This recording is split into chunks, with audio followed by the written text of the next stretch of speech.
8ਵੀਂ class के प्यारे विद्यार्थियों, हुण आपां तुहाडा मैथ विषय का नैस सैंपल पेपर 1 हल करन जा रहे हैं। पहला क्वेश्चन, घटाओ 5x की घात 8 माइनस 3x की घात 8 सबट्रैक्ट करना है 5x की पावर 8 दे विचों 3x की पावर 8। तुहानूं मैं दस्सिया सीगा कि जदों जोड़ घटाओ करते हैं तो सिर्फ ਜਿਹੜੇ ਮੋਹਰਲੇ ਅੱਖਰ ਹੁੰਦੇ ਕੋਫੀਸ਼ੀਐਂਟਸ ਇਹੀ ਜੁੜਦੇ ਜੇ ਘਟਦੇ ਆ। 5 ਦੇ ਵਿੱਚੋਂ 3 ਘਟਾਓ 2 ਨਾਲ x ਦੀ ਘਾਤ 8 ਉਵੇਂ ਹੀ ਲੱਗ ਜਾਏਗੀ ਜਿਵੇਂ ਸੀ। मतलब साडा ऑप्शन किहड़ा आ गया? पहला ऑप्शन। उम्मीद है समझ आई होगी। अगला क्वेश्चन देखो, एक लड़की ने एक सही 1/2 मीटर कपड़ा कमीज वास्ते खरीदिया तो 2 सही 1/4 मीटर कपड़ा कुर्ते वास्ते खरीदिया। उसने कुल कितना कपड़ा खरीदिया? बेटा कुल, a girl bought this metre of cloth for shirt and this metre of cloth for kurta. How much total cloth? Total जिथे आ जाता है ना बेटा, कुल जिथे आ जाता उत्थे जोड़ करनी होती है। मतलब एक सही 1/2 दे विच असीं जोड़ करनी है 2 सही 1/4 नूं। समझ लगी जोड़ क्यों किया? ये मिश्रित भिन्न होंदी है बेटा, पता ना। इनू जोड़न का एक सौखा तरीका दसां तुहानूं कि मोहरला अखर मोहरले अखर नाल जोड़ दिओ। 2 + 1 3। Very good. हुण ब्रैकेट दे विच 1/2 ते 1/4 नूं जोड़ दिंदे आ। इत्थे 2 है, इत्थे 4 है, की करदे हो याद है? हाँ, इत्थे भी 4 बना ली, 2 नाल गुणा करांगे तो ऊपर भी 2 नाल गुणा करेंगे, बन गए 4। थल्ले 4 हो गए, ऊपर क्या है 2 एकम 2 + 1 तो तुहाडा आंसर आ गया 3 सही 3/4 मीटर। मेरी गल समझ लगा कि जदों 2 मिश्रित रूप नूं जोड़ना है तो तुसीं मिश्रित रूप दे विच 3 अखर हुंदे ने, एक सेंटर दे विच हुंदा है, आ बटे च हुंदी रकम।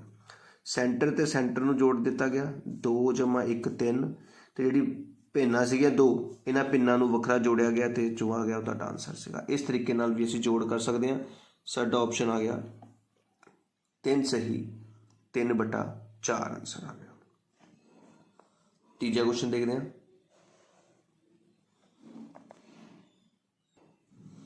ग्रिड विच दिखाई गई आकृति का अंदाजन खेत्रफल की होवेगा? The estimated area of the shape shown on the grid.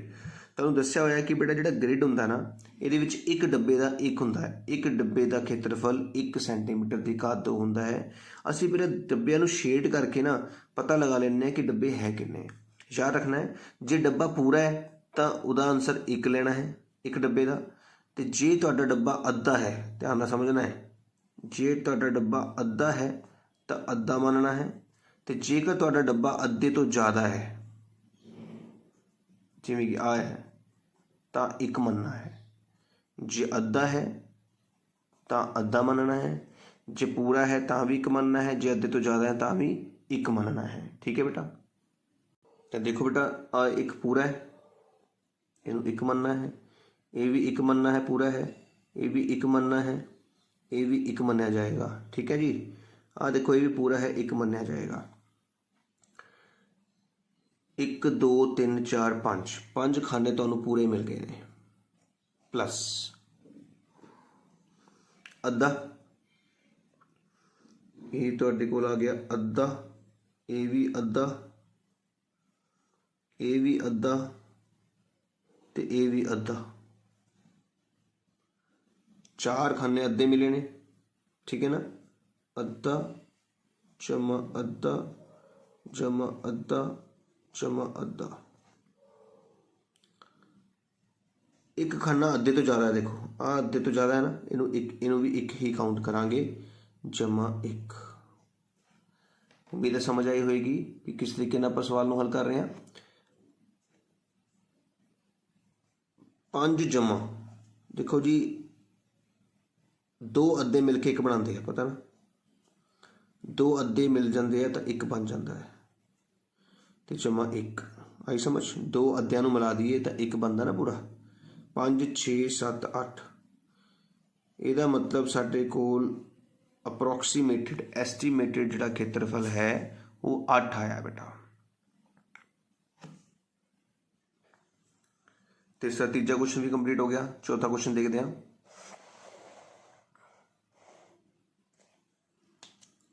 ਟੀਨਾ ਨੇ ਹਫਤਾਵਾਰੀ ਅੰਗਰੇਜ਼ੀ ਟੈਸਟ ਵਿੱਚ ਅੰਕ ਲਏ ਨੇ ਤਾਂ ਮੱਧਿਕਾ ਪਤਾ ਕਰਨੀ ਹੈ ਬੇਟਾ।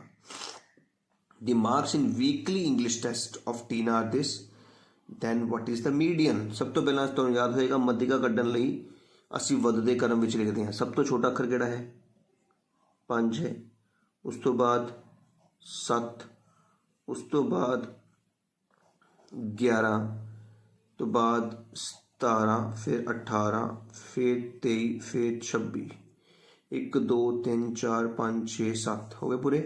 ਹੁਣ ਮੱਧਿਕਾ ਕੱਢਣ ਦਾ ਸਭ ਤੋਂ ਸੌਖਾ ਤਰੀਕਾ ਤੁਹਾਨੂੰ ਦੱਸਿਆ ਸੀਗਾ, ਪਹਿਲੇ ਅੱਖਰ ਨਾਲ ਅਖੀਰਲਾ ਅੱਖਰ ਕੱਟ ਦਿਓ, ਦੂਜੇ ਨਾਲ ਫਿਰ ਅਖੀਰਲਾ, ਤੀਜੇ ਨਾਲ ਫਿਰ ਅਖੀਰਲਾ, ਜੋ ਬਚ ਗਿਆ ਉਹ ਤੁਹਾਡੀ ਕੀ ਹੁੰਦੀ ਹੈ? ਮੱਧਿਕਾ। ਤੇ ਜੇ 2 ਰਕਮਾਂ ਬਚ ਜਾਂਦੀਆਂ ਤਾਂ ਉਹਨਾਂ ਨੂੰ ਜੋੜ ਕੇ ਅੱਧਾ ਕਰਨਾ ਸੀਗਾ, ਜੇ ਇੱਕੋ ਹੀ ਬਚ ਗਈ ਤਾਂ ਉਹੀ ਤੁਹਾਡਾ ਆਨਸਰ ਹੈ। ਇਸ ਤਰ੍ਹਾਂ ਚੌਥਾ ਕੁਐਸਚਨ ਵੀ ਸਾਡਾ ਕੰਪਲੀਟ ਹੋ ਚੁੱਕਾ ਹੈ। ਬਹੁਤ ਹੀ ਸਿੰਪਲ ਤਰੀਕੇ ਨਾਲ ਮੱਧਿਕਾ ਪਤਾ ਕਰ ਲਈਏ। ਪੰਜਵਾਂ ਕੁਐਸਚਨ ਦੇਖੋ, ਦਿੱਤੀ ਹੋਈ ਆਕ੍ਰਿਤੀ ਵਿੱਚ ABCD ਇੱਕ ਸਮਾਂਤਰ ਚਤੁਰਭੁਜ ਹੈ, AB ਦੀ ਲੰਬਾਈ ਕੀ ਹੋਵੇਗੀ? ਧਿਆਨ ਨਾਲ ਦੇਖਣਾ ਹੈ। ਇਹ ਤੁਹਾਡੇ ਕੋਲ ਇੱਕ ਡਾਇਗਰਾਮ ਗਿਵਨ ਹੈ, ਦੇਖ ਲਓ ਬੇਟਾ। ਸਾਨੂੰ AB ਦੀ ਲੰਬਾਈ ਪੁੱਛੀ ਜਾ ਰਹੀ ਹੈ। ਧਿਆਨ ਨਾਲ ਸਮਝਣਾ ਹੈ ਕਿ ਲੰਬਾਈ ਕਿਹਦੀ ਪੁੱਛੀ ਗਈ ਹੈ? AB ਦੀ। AB ਲੰਬਾਈ। ਤੁਹਾਨੂੰ ਪਤਾ ਹੈ ਕਿ ਸਮਾਂਤਰ ਚਤੁਰਭੁਜ ਦੇ ਵਿੱਚ ਆਮਣੇ ਸਾਹਮਣੇ ਵਾਲੀਆਂ ਭੁਜਾਵਾਂ ਕੀ ਹੁੰਦੀਆਂ ਨੇ? ਬਰਾਬਰ ਹੁੰਦੀਆਂ ਨੇ। ਇਹਦਾ ਮਤਲਬ ਆ ਲਿਖਿਆ ਹੈ x ਜਮਾ 7, x ਜਮਾ 7 ਤੇ ਇਹ ਹੈਗਾ 2x। ਇਹਦਾ ਮਤਲਬ ਕੀ ਹੋਇਆ? ਇਹਦਾ ਮਤਲਬ ਆ 2x ਤੇ ਆ x ਜਮਾ 7 ਆਪਸ 'ਚ ਬਰਾਬਰ ਹੋਣੇ ਚਾਹੀਦੇ ਨੇ। ਇਸ x ਨੂੰ ਇਸ ਘਰ ਵਿੱਚ ਭੇਜ ਦਿੱਤਾ ਜਾਏਗਾ ਕਿਉਂਕਿ x ਦੇ ਕੋਲ x ਵਾਲੇ ਜਾਂਦੇ ਨੇ, ਕੁਛ ਨਹੀਂ ਤਾਂ 1x ਬਣਨੇ ਜਾਂਦਾ ਹੈ। ਤਾਂ 2x ਦੇ ਵਿੱਚੋਂ 1x ਘਟਾਓ, x ਬਰਾਬਰ 7 ਆ ਗਿਆ ਬੇਟਾ ਜੀ। ਜੇ x ਬਰਾਬਰ 7 ਆ ਗਿਆ ਹੈ ਤਾਂ ਸਾਨੂੰ x ਨਹੀਂ ਪੁੱਛਿਆ ਗਿਆ ਸੀਗਾ, ਸਾਨੂੰ ਪੁੱਛਿਆ ਗਿਆ ਸੀ AB ਦੀ ਲੈਂਥ ਜੋ ਕਿ ਹੈ x ਜਮਾ 7। x 7 ਆਇਆ, 7 ਜਮਾ 7 ਕਿੰਨਾ ਆ ਗਿਆ? 14। ਇਹਦਾ ਮਤਲਬ ਤੀਜਾ ਆਪਸ਼ਨ ਆ ਗਿਆ ਸਾਡੇ ਕੋਲ। AB ਕਿਹਦੇ ਬਰਾਬਰ ਆ ਗਈ ਹੈ? 7 ਜਮਾ 7 ਬਰਾਬਰ 14 ਸੈਂਟੀਮੀਟਰ। ਪੰਜਵਾਂ ਸਵਾਲ ਵੀ ਕੰਪਲੀਟ ਹੋ ਚੁੱਕਾ ਹੈ। ਛੇਵਾਂ ਸਵਾਲ ਦੇਖੋ, ਇੱਕ ਆਇਤਾਕਾਰ ਪਾਰਕ ਦੀਆਂ ਸਾਰੀਆਂ ਭੁਜਾਵਾਂ ਦੀ ਕੁੱਲ ਲੰਬਾਈ, ਸਾਰੀਆਂ ਭੁਜਾਵਾਂ ਦੀ ਕੁੱਲ ਲੰਬਾਈ ਦਾ ਮਤਲਬ ਹੁੰਦਾ ਪਰਿਮਾਪ, ਤੇ ਇਕੱਲੀ ਲੰਬਾਈ ਵੀ ਦਿੱਤੀ ਹੈ। ਇਸ ਦਾ ਖੇਤਰਫਲ ਪਤਾ ਕਰਨਾ ਬੇਟਾ। The total length of all sides of rectangular park is 72। Length given ਹੈ ਤੇ ਬ੍ਰੈਥ ਨਿਕਾਲਣੀ ਹੈ। ਬਹੁਤ ਹੀ ਸੌਖਾ ਕੁਐਸਚਨ ਹੈ। ਯਾਦ ਰੱਖੋ, ਜਦੋਂ ਵੀ ਤੁਹਾਨੂੰ ਕਿਸੇ ਆਇਤਾਕਾਰ ਜਾਂ ਰੈਕਟੈਂਗੂਲਰ ਪਾਰਕ ਦੇ ਵਿੱਚ ਪਰਿਮਾਪ ਦਿੱਤਾ ਹੋਵੇ, ਲੰਬਾਈ ਦਿੱਤੀ ਹੋਵੇ ਚੌੜਾਈ ਮੰਗ ਲਵੇ, ਚੌੜਾਈ ਦਿੱਤੀ ਹੋਵੇ ਲੰਬਾਈ ਮੰਗ ਲਵੇ, ਕੁਛ ਨਹੀਂ ਕਰਨਾ। ਜਿਹੜੀ ਚੀਜ਼ ਕੱਢਣੀ ਹੈ ਅਸੀਂ ਕੱਢਣੀ ਹੈ। ਲੰਬਾਈ ਦਿੱਤੀ ਹੈ, ਚੌੜਾਈ ਪਤਾ ਕਰਨੀ ਹੈ। ਲੰਬਾਈ ਨੂੰ ਬੋਲਦੇ ਆ L, ਚੌੜਾਈ ਨੂੰ ਬੋਲਦੇ ਆ B। ਤੇ B ਪਤਾ ਕਰਨ ਦਾ ਸਭ ਤੋਂ ਸੌਖਾ ਤਰੀਕਾ ਕੀ ਹੈ? ਪਰਿਮਾਪ ਦਾ ਅੱਧਾ ਮਾਈਨਸ ਲੰਬਾਈ। ਬਸ ਆਹ ਦੇਖ ਲਓ B ਤੇ L। ਜੇ B ਪਤਾ ਕਰਨਾ ਹੈ ਤਾਂ ਇੱਥੇ ਖੱਬੇ ਪਾਸੇ B ਰੱਖੋ, ਜੋ ਚੀਜ਼ ਪਤਾ ਕਰਨੀ ਹੈ ਉਹ ਖੱਬੇ ਪਾਸੇ ਜਿਹੜੀ ਦਿੱਤੀ ਹੈ ਉਹ ਸੱਜੇ ਪਾਸੇ। ਇਸ ਤੋਂ ਸੌਖਾ ਨਹੀਂ ਹੋ ਸਕਦਾ ਕੁਐਸਚਨ। ਇਹਦਾ ਮਤਲਬ ਕੀ ਹੋਇਆ? B ਬਰਾਬਰ ਕੀ ਆਊਗਾ? ਪੈਰੀਮੀਟਰ ਮਤਲਬ ਪਰਿਮਾਪ ਮਤਲਬ 72। 72 ਦਾ ਅੱਧਾ ਕਰ ਦਿਓ ਤੇ 20 ਘਟਾ ਦਿਓ। ਤਾਂ ਸਾਰਿਆਂ ਨੂੰ ਪਤਾ ਹੈ ਕਿ 72 ਦਾ ਅੱਧਾ ਹੁੰਦਾ ਹੈ 36। 36 ਚੋਂ 20 ਘਟਾਇਆ 16, ਤਾਂ B ਕਿੰਨਾ ਆ ਗਿਆ? 16। ਤੇ L ਕਿੰਨਾ ਸੀਗਾ ਆਪਣੇ ਕੋਲ? 20। ਯਾਦ ਰੱਖੋ, ਜਦੋਂ ਵੀ ਆਪਾਂ ਪਤਾ ਕਰਨੀ ਹੈ ਬ੍ਰੈਥ, ਚੌੜਾਈ, ਪਰਿਮਾਪ ਨੂੰ ਅੱਧਾ ਕਰੋ ਤੇ ਲੰਬਾਈ ਘਟਾ ਦਿਓ। ਹੁਣ ਖੇਤਰਫਲ ਦਾ ਫਾਰਮੂਲਾ ਕੀ ਸੀਗਾ?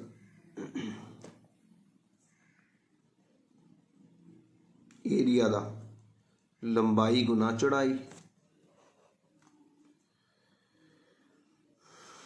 20 ਗੁਣਾ 16 320 ਸੈਂਟੀਮੀਟਰ ਦੀ ਘਾਤ 2 ਤੁਹਾਡਾ ਆਨਸਰ ਹੋਏਗਾ। ਸਮਝ ਲੱਗ ਗਈ ਕਿ ਜਦੋਂ ਵੀ ਤੁਹਾਨੂੰ ਕਿਸੇ ਆਇਤ ਦੀ ਪਰਿਮਾਪ ਦਿੱਤਾ ਹੋਵੇ, ਲੰਬਾਈ ਦਿੱਤੀ ਹੋਵੇ ਤੇ ਚੌੜਾਈ ਪਤਾ ਕਰਨੀ ਹੈ ਤਾਂ ਤੁਸੀਂ ਪਰਿਮਾਪ ਨੂੰ ਅੱਧਾ ਕਰ ਦਿਓ ਤੇ ਉਹ 'ਚ ਲੰਬਾਈ ਘਟਾ ਦਿਓ। ਅਗਲਾ ਕੁਐਸਚਨ ਦੇਖਦੇ ਹਾਂ। ਸੰਖਿਆ 2 1 x 5 2 1 x 5 ਬਰਾਬਰ ਹੈ ਕਿੰਨਾ ਆਇਆ, ਚੈੱਕ ਕਰੀਏ। 2 ਤੇ 3 ਤੇ 8 8 x। ਹੁਣ ਤੁਸੀਂ ਹਿਸਾਬ ਲਾਓ ਬੇਟਾ, ਕੁਐਸਚਨ ਬਹੁਤ ਸੌਖਾ ਹੈ ਕਿ ਇਹ ਰਕਮ 3 ਨਾਲ ਭਾਗਯੋਗ ਕਦੋਂ ਹੋ ਸਕਦੀ ਹੈ। ਤੁਹਾਨੂੰ ਪਤਾ ਕਿ ਕੋਈ ਵੀ ਰਕਮ 3 ਨਾਲ ਭਾਗਯੋਗ ਉਦੋਂ ਹੀ ਹੁੰਦੀ ਹੈ ਜੇ ਉਹਦਾ ਜੋੜ 3 ਨਾਲ ਭਾਗ ਹੁੰਦਾ ਹੈ। ਮੈਂ ਜੋੜ ਕੀਤਾ 2 1 5 2 1 3 3 5 8 x। ਹੁਣ x ਨੂੰ ਮੈਂ ਕੀ ਭਰਾਂ, ਜੇ ਮੈਂ 0 ਭਰਦਾ ਹਾਂ ਤਾਂ 8 ਰਹਿ ਜਾਏਗਾ ਜੋ ਕਿ 3 ਦੇ ਪਹਾੜੇ ਤੇ ਨਹੀਂ ਆਉਂਦਾ। 1 ਭਰਦਾ ਤਾਂ 8 ਤੇ 9, ਬਿਲਕੁਲ ਠੀਕ। ਇਹਦਾ ਮਤਲਬ ਜਦੋਂ x ਨੂੰ 1 ਭਰਿਆ ਜਾਏਗਾ ਤਾਂ ਉਹ ਰਕਮ ਦਾ ਜੋੜ 3 ਦੇ ਪਹਾੜੇ ਤੇ ਜਾਂਦਾ ਹੈ। ਇਸ ਕਰਕੇ 7ਵੇਂ ਕੁਐਸਚਨ ਦਾ ਆਨਸਰ ਸਾਡਾ ਆ ਗਿਆ 1, ਸੈਕਿੰਡ ਆਪਸ਼ਨ। ਉਮੀਦ ਹੈ 7 ਕੁਐਸਚਨ ਵਧੀਆ ਤਰੀਕੇ ਨਾਲ ਸਮਝ ਆਏ ਹੋਣਗੇ। 8ਵਾਂ ਕੁਐਸਚਨ ਦੇਖੋ। ਇੱਕ ਗੈਰ ਸ਼ਿਫਰ ਪਰਿਮੇय ਸੰਖਿਆ ਅਤੇ ਇਸ ਦੇ ਉਲਟ ਕਰਮ ਦਾ ਗੁਣਨਫਲ ਕੀ ਹੋਵੇਗਾ। ਯਾਦ ਰੱਖ ਲਓ, ਗੈਰ ਸ਼ਿਫਰ ਪਰਿਮੇय ਸੰਖਿਆ ਨੂੰ ਜੇ ਉਸ ਦੇ ਉਲਟ ਕਰਮ ਨਾਲ ਗੁਣਾ ਕਰੀਏ ਤਾਂ ਹਮੇਸ਼ਾ 1 ਆਉਂਦਾ ਹੈ। ਰੈਸੀਪ੍ਰੋਕਲ ਨਾਲ ਕਦੇ ਵੀ ਕਿਸੇ ਨੂੰ ਗੁਣਾ ਕਰ ਦਈਏ ਤਾਂ ਹਮੇਸ਼ਾ ਕੀ ਆਉਂਦਾ ਹੈ, 1 ਆਉਂਦਾ ਹੈ। ਸਭ ਤੋਂ ਛੋਟੀ ਸੰਖਿਆ ਜਿਸ ਨਾਲ 192 ਨੂੰ ਗੁਣਾ ਕਰੀਏ ਤੇ ਇਹ ਪੂਰਨ ਘਣ ਬਣ ਜਾਵੇ। ਕੁਝ ਨਹੀਂ ਕਰਨਾ, ਤੁਸੀਂ 192 ਦੇ ਬਣਾਉਣੇ ਹੈ ਗੁਣਨਖੰਡ। 2 ਨਾਲ 192 ਨੂੰ ਭਾਗ ਕੀਤਾ 96 ਆ ਗਿਆ, ਫਿਰ 2 ਨਾਲ ਭਾਗ ਕੀਤਾ 48 ਆ ਗਿਆ, ਫਿਰ 2 ਨਾਲ ਭਾਗ ਕੀਤਾ 24 ਆ ਗਿਆ, ਫਿਰ 2 ਨਾਲ ਭਾਗ ਕੀਤਾ 12 ਆ ਗਿਆ, ਫਿਰ 2 ਨਾਲ ਭਾਗ ਕੀਤਾ 6 ਆ ਗਿਆ, ਫਿਰ 2 ਨਾਲ ਭਾਗ ਕੀਤਾ 3 ਆ ਗਿਆ, ਫਿਰ 3 ਨਾਲ ਭਾਗ ਕੀਤਾ 1 ਆ ਗਿਆ। ਪੂਰਨ ਘਣ ਬਣਾਉਣ ਲਈ ਸਾਨੂੰ ਜੋੜੇ ਚਾਹੀਦੇ 3 3 ਦੇ, ਜੋ ਕਿ ਬਣ ਰਹੇ ਆ, ਪਰ ਇੱਕ 3 ਸਾਡੇ ਕੋਲ ਫਾਲਤੂ ਆ, ਐਕਸਟਰਾ ਆ ਗਿਆ। ਇਹਦਾ ਮਤਲਬ ਕਿਹੜੀ ਰਕਮ ਨਾਲ ਸਾਨੂੰ ਗੁਣਾ ਕਰਨੀ ਪਏਗੀ, ਇਹ ਰੋਕਣਾ ਪਏਗਾ। ਸਾਨੂੰ ਗੁਣਾ ਕਰਨ ਲਈ 2 3 ਚਾਹੀਦੇ ਨੇ। ਦੇਖੋ 2 ਗੁਣਾ 2 ਦਾ ਜੋੜਾ ਬਣ ਚੁੱਕਾ ਹੈ, ਇਹ ਵੀ ਜੋੜਾ ਬਣ ਚੁੱਕਾ ਹੈ। 3 ਦੇ ਨਾਲ 2 ਖਾਲੀ ਖਾਨੇ ਆ ਤੇ ਦੋਨਾਂ ਦੇ ਵਿੱਚ ਕੀ ਚਾਹੀਦੇ ਆ, 3 ਤੇ 3 ਤੀਆ 9। ਇਹਦਾ ਮਤਲਬ 9 ਨਾਲ ਗੁਣਾ ਕਰਾਂਗੇ ਤਾਂ ਜਾ ਕੇ ਇਹ ਪੂਰਨ ਘਣ ਬਣੇਗਾ। 10ਵਾਂ ਕੁਐਸਚਨ ਬੇਟਾ, ਇੱਕ ਦੁਕਾਨਦਾਰ 990 ਰੁਪਏ ਪ੍ਰਤੀ ਘੜੀ ਦੀ ਦਰ ਨਾਲ 2 ਘੜੀਆਂ ਵੇਚਦਾ ਹੈ। ਇੱਕ 10% ਲਾਭ ਉੱਤੇ ਤੇ ਦੂਜੀ 10% ਹਾਨੀ ਉੱਤੇ, ਤਾਂ ਕੁੱਲ ਮਿਲਾ ਕੇ ਦੁਕਾਨਦਾਰ ਨੇ ਕੀ ਪ੍ਰਾਪਤ ਕੀਤਾ। ਲਾਭ, ਹਾਨੀ, ਨਾ ਲਾਭ ਨਾ ਹਾਨੀ ਜਾਂ ਪਤਾ ਨਹੀਂ ਕੀਤਾ ਜਾ ਸਕਦਾ। ਯਾਦ ਰੱਖਣਾ ਹੈ ਬੇਟਾ, ਜਦੋਂ ਵੀ ਕੋਈ ਸਵਾਲ ਇਸ ਤਰ੍ਹਾਂ ਦਾ ਆਉਂਦਾ ਹੈ ਜਿਹਦੇ ਵਿੱਚ ਘੜੀ ਨੂੰ ਜਿਸ ਦਰ ਨਾਲ ਵੇਚਿਆ ਜਾ ਰਿਹਾ ਹੈ ਉਹ ਸੇਮ ਹੈ,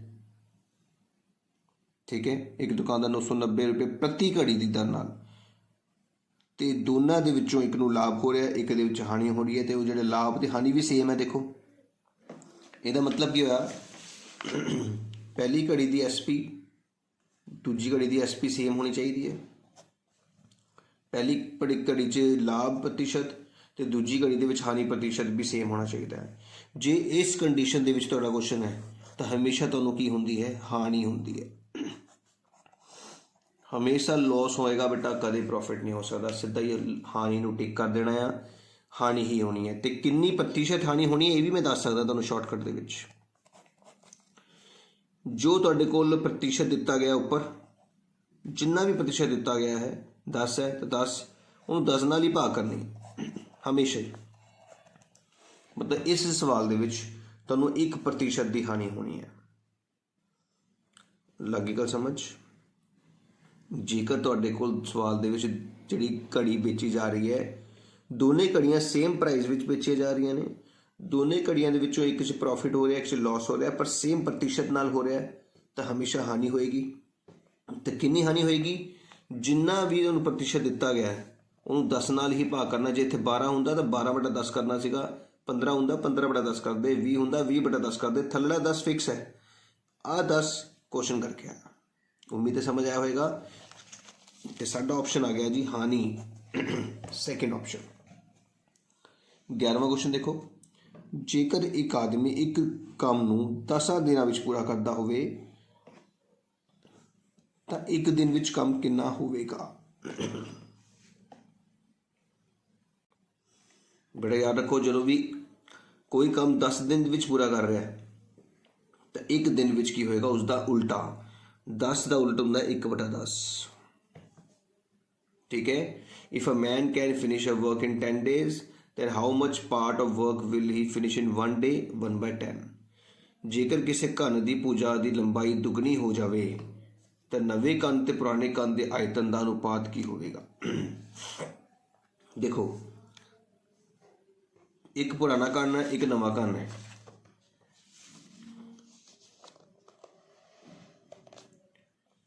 ਇਹ ਮੰਨ ਲਓ ਆਪਣੇ ਕੋਲ ਪੁਰਾਣਾ ਕੰਨ ਹੈ। ਕੰਨ ਸਮਝਦੇ ਹੋ ਨਾ, ਕਮਰੇ ਦੀ ਤਰ੍ਹਾਂ ਹੁੰਦਾ ਜਿਸ ਦੀ ਲੰਬਾਈ ਚੌੜਾਈ ਉਚਾਈ ਬਰਾਬਰ ਹੁੰਦੀ ਹੈ। ਮੰਨ ਲੈਂਦੇ ਹਾਂ ਕਿ ਇਹ ਪੁਰਾਣੇ ਕੰਨ ਦੀ ਜਿਹੜੀ ਲੰਬਾਈ ਚੌੜਾਈ ਉਚਾਈ 2 ਸੀ। ਹੁਣ ਅਸੀਂ ਕਿਤਾ ਵੱਡਾ ਕੰਨ ਬਣਾ ਲਿਆ, ਦੁੱਗਣੀ ਕਰਤੀ 4 ਹੁਣ ਆਇਤਨ ਦਾ ਅਨੁਪਾਤ ਪੁੱਛ ਰਿਹਾ ਬੇਟਾ। ਆਇਤਨ ਹੁੰਦਾ ਲੰਬਾਈ ਗੁਣਾ ਚੌੜਾਈ ਗੁਣਾ ਉਚਾਈ, ਲੰਬਾਈ ਗੁਣਾ ਚੌੜਾਈ ਗੁਣਾ ਉਚਾਈ। ਇਹ ਵੱਡੇ ਵਾਲੇ ਕੰਨ ਦਾ ਆਇਤਨ ਹੋ ਗਿਆ ਤੇ ਛੋਟੇ ਵਾਲੇ ਦਾ ਆਇਤਨ ਹੋ ਗਿਆ, ਹੈ ਨਾ। 2 × 2 2 × 2 4, 2 × 2 2 × 4, 2 × 2 2 × 4, ਕਿੰਨਾ ਆ ਗਿਆ 8/1। ਚੌਥਾ ਆਪਸ਼ਨ ਤੁਹਾਡਾ ਆਂਸਰ ਆ ਗਿਆ। ਬਹੁਤ ਹੀ ਸਿੰਪਲ ਤਰੀਕੇ ਨਾਲ ਯਾਦ ਰੱਖਣਾ, ਜਦੋਂ ਵੀ ਕਿਸੇ ਘਨ ਦੀ ਭੁਜਾ ਦੀ ਲੰਬਾਈ ਦੁੱਗਣੀ ਹੋਏਗੀ ਤਾਂ 2 × 2 × 2 8/1 ਆਂਸਰ ਆਏਗਾ। ਜੇ ਤਿਗੁਣੀ ਹੋਏਗੀ ਤਾਂ 3 × 3 × 3 27/1 ਆਂਸਰ ਆ ਜਾਏਗਾ। ਇਸ ਤਰ੍ਹਾਂ ਅਸੀਂ ਸਵਾਲ ਨੂੰ ਸ਼ਾਰਟਕਟ ਨਾਲ ਵੀ ਕਰ ਸਕਦੇ ਹਾਂ। 13ਵਾਂ ਸਵਾਲ ਦੇਖੋ, ਹੇਠਾਂ ਦਿੱਤਾ ਆਇਤ ਚਿੱਤਰ ਇੱਕ ਖੇਡ ਦੇ ਪ੍ਰਤੀਭਾਗੀਆਂ ਦੀ ਉਮਰ ਦਰਸਾਉਂਦਾ ਹੈ।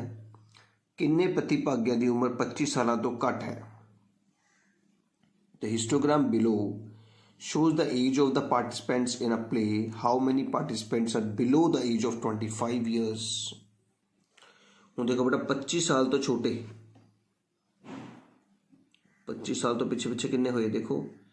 15 ਤੋਂ ਲੈ ਕੇ 20 ਤੱਕ ਦੇ ਹੋਏ ਜੀ 2 ਹੈ ਬੇਟਾ।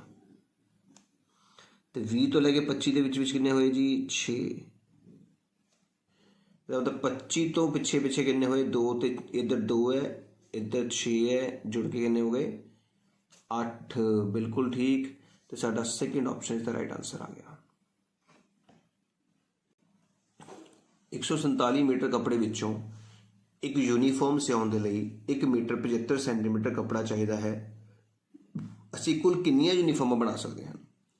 ਪਰ ਯਾਦ ਰੱਖੋ, ਜਦੋਂ ਬਹੁਤ ਸਾਰੇ ਕੱਪੜੇ ਦੇ ਵਿੱਚੋਂ ਆਪਾਂ ਯੂਨੀਫਾਰਮਸ ਬਣਵਾਉਣੀਆਂ ਨੇ ਤੇ ਅਸੀਂ ਕੀ ਕਰਦੇ ਹਾਂ, ਜੋ ਕੱਪੜਾ ਸਾਡੇ ਕੋਲ ਸਭ ਤੋਂ ਜ਼ਿਆਦਾ ਆ ਉਸ ਕੱਪੜੇ ਨੂੰ ਭਾਗ ਕਰ ਦਿੰਦੇ ਹਾਂ ਇੱਕ ਯੂਨੀਫਾਰਮ ਦੇ ਕੱਪੜੇ ਨਾਲ। ਮੀਟਰ ਤੇ ਸੈਂਟੀਮੀਟਰ ਦੇ ਵਿਚਕਾਰ ਡੈਸੀਮਲ ਲੱਗਦਾ, ਇਸ ਕਰਕੇ ਡੈਸੀਮਲ ਲਗਾ ਲਿਆ। ਭਾਗ ਕਰਨ ਦਾ ਤਰੀਕਾ ਦੇਖੋ, ਬਹੁਤ ਸੌਖੇ ਢੰਗ ਨਾਲ ਦੱਸ ਰਿਹਾ। ਭਾਗ ਦਾ ਭਾਗ ਹੀ ਰਹਿ ਗਿਆ, ਦਸ਼ਮਲਵ ਨੂੰ ਤੋੜਿਆ ਥੱਲੇ 100 ਲੱਗ ਗਿਆ। ਹੁਣ ਜਦੋਂ ਭਾਗ ਨੂੰ ਬੇਟਾ ਜੀ ਗੁਣਾ ਵਿੱਚ ਬਦਲਦੇ ਹਾਂ ਤਾਂ ਅਗਲੀ ਰਕਮ ਦਾ ਉਲਟ ਹੋ ਜਾਂਦਾ ਹੈ, ਇਸ ਤਰ੍ਹਾਂ। ਹੁਣ ਕਟਿੰਗ ਕਰਨੀ ਹੈ। 5 ਨਾਲ ਕੱਟਿਆ, 5 × 3 = 15, 5 × 5 = 25। ਹੁਣ 35 ਦੇ ਪਹਾੜੇ ਤੇ ਫਿਰ 5 ਨਾਲ ਕੱਟ ਲਿਆ, 5 × 4 = 20, 5 × 7 = 35, 7 ਤੇ ਕੱਟਿਆ, 7 × 2 = 14, 7 × 1 = 7, 21 × 4।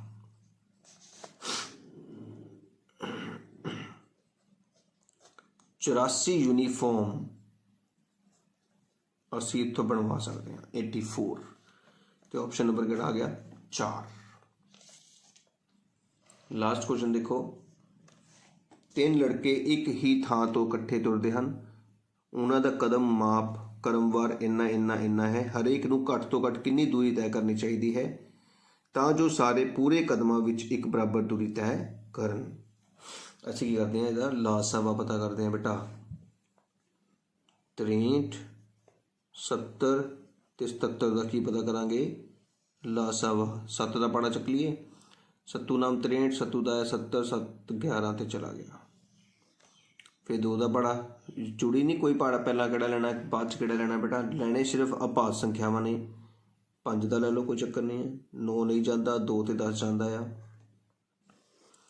फिर 2 का पाड़ा 9 1 11, फिर 3 का पाड़ा 3 1 11, फिर 3 का पाड़ा 1 1 11, फिर 11 का पाड़ा 1 1 1 ਤੇ ਲਾਸਾਵਾ ਕਿੰਨਾ ਆ ਗਿਆ, 7 ਗੁਣਾ 5 ਗੁਣਾ 2 ਗੁਣਾ 3 ਗੁਣਾ 3 ਗੁਣਾ 11। ਗੁਣਾ ਕਰਦੇ ਹਾਂ, 7 5 35, 35 दूनी 70, 3 3 9 9 तो 11 99। होर गुणा की जाए तो 0 9 7 63 3 पर 6 6930 सेंटीमीटर नूं जे मैं मीटर च कन्वर्ट करा 69.30 मतलब पहला ऑप्शन। तो इस तरह साढ़े 15 क्वेश्चन बेटा जी कंप्लीट हो चुके हैं। उम्मीद है समझ आए होंगे। जेकर वीडियो वधिया लगी होवे, समझ आया होवे तो जरूर लाइक करियो, कापी ते सोहनी सोहनी राइटिंग दे विच क्वेश्चन नूं सॉल्व करियो ते मेरे चैनल नूं सबसक्राइब करना ना भुल्लियो।